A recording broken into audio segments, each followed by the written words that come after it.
Phinis ne vient point. Moment trop rigoureux, qui vous paraît si lent à mes rapides vœux. Je m'agite, je cours, languissante, abattue.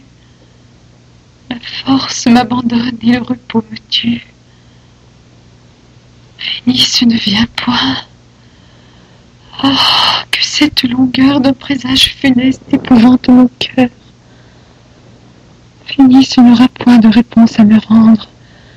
Titus, l'ingrat Titus n'a point voulu l'entendre. Il fuit, il se dérobe à ma juste fureur. Cher Phinis, c'est bien. As-tu vu l'empereur? Qu'a-t-il dit? Viendra-t-il? Oui, je l'ai vu, madame. Et j'ai peint à ses yeux le trouble de votre âme. J'ai vu couler des pleurs qu'il voulait retenir. Vient-il? N'en doutez point, madame, il va venir. Mais voulez-vous paraître en ce désordre extrême? Remettez-vous, madame, et rentrez en vous-même. Laissez-moi revenir ces voiles détachés et ces cheveux épars dont vos yeux sont cachés. S'ouvrez que de vos pleurs je répare l'outrage.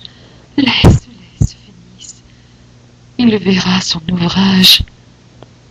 Que m'importe, hélas, si de ces vains ornements, si ma foi, si mes pleurs, si mes gémissements, mais que dis-je, mes pleurs, si ma perte certaine, si ma mort toute prête enfin nous le ramène, dis-moi, que produiront tes recours superflus et tout ce faible éclat qui ne le touche plus? Pourquoi lui faites-vous cet injuste reproche? J'entends du bruit, madame, et l'empereur s'approche. Venez, fuyez la foule et rentrons promptement. Vous l'entendriez seul dans votre appartement. De la reine Paulin flattait l'inquiétude. Je vais la voir. Je veux un peu de solitude. Que l'on me laisse. Ô ciel, que je crains ce combat. Grand Dieu, sauver sa gloire et l'honneur de l'État. Voyons la reine. Eh bien, Titus, que viens-tu faire? Bérénice t'attend. Où viens-tu, téméraire? Tes adieux sont-ils prêts? Es-tu bien consulté? Ton cœur te promet-il assez de cruauté? Car enfin au combat qui pour toi se prépare, c'est peu d'être constant. Il faut être barbare. Soutiendrai-je ses yeux dans la douce langueur? C'est si bien découvrir les chemins de mon cœur.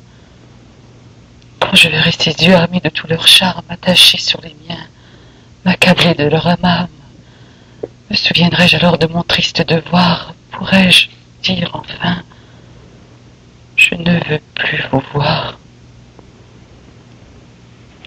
Je viens percer un cœur que j'adore, qui m'aime. Et pourquoi le percer? Qui l'ordonne? Moi-même. Car enfin Rome a-t-elle expliqué ses souhaits? Entendons-nous crier autour de ce palais? Voyais-je l'État penchant au bord du précipice? Ne le puis-je sauver que par ce sacrifice? Tout se tait, et moi seul, trop prompt à me troubler, j'avance des malheurs que je puis reculer. Et qui sait si, sensible aux vertus de la reine, Rome ne voudra point l'avouer pour romaine? Rome peut par son choix justifier le mien. Non, non, encore un coup, ne précipitons rien. Que Rome avec ses lois mette dans la balance tant de pleurs, tant d'amour, tant de persévérance. Rome sera pour nous. Titus, ouvre les yeux. Quel air respires-tu? N'es-tu pas dans ces lieux où la haine des rois avec le lait sucé par les craintes ou par amour ne peut être effacée? Rome jugea ta reine en condamnant ses rois. N'as-tu pas en naissant entendu cette voix? N'as-tu pas encore, oui, la renommée, t'annoncer ton devoir jusque dans ton armée? Et lorsque Bérénice arriva sur tes pas, ce que Rome en jugeait, ne l'entendis-tu pas? Faut-il donc encore tant de fois te le faire redire? Ah, lâche! Fais l'amour, renonce à l'empire. Au bout de l'univers, va, cours te confiner, et fais place à des cœurs plus dignes de régner. Sont ceux-là ces projets de grandeur et de gloire qui devaient dans les cœurs consacrer ma mémoire? Depuis 8 jours je règne, et jusque à ce jour, qu'ai-je fait pour l'honneur? J'ai tout fait pour l'amour. D'un temps si précieux, quel compte puis-je rendre? Où sont ces heureux jours que je faisais entendre?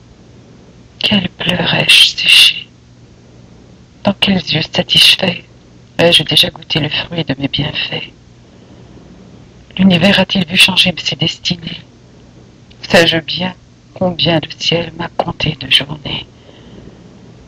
Et de ce peu de jours si longtemps attendus, ah malheureux, combien j'en ai déjà perdu. Ne tardons plus, faisons ce que l'honneur exige. Rompons le seul lien. Non, laissez-moi, vous dis-je. En vain tous vos conseils me retiennent ici. Il faut que je le voie. Ah, Seigneur, vous voici. Eh bien, il est donc vrai que Titus m'abandonne. Il faut nous séparer, et c'est lui qui l'ordonne.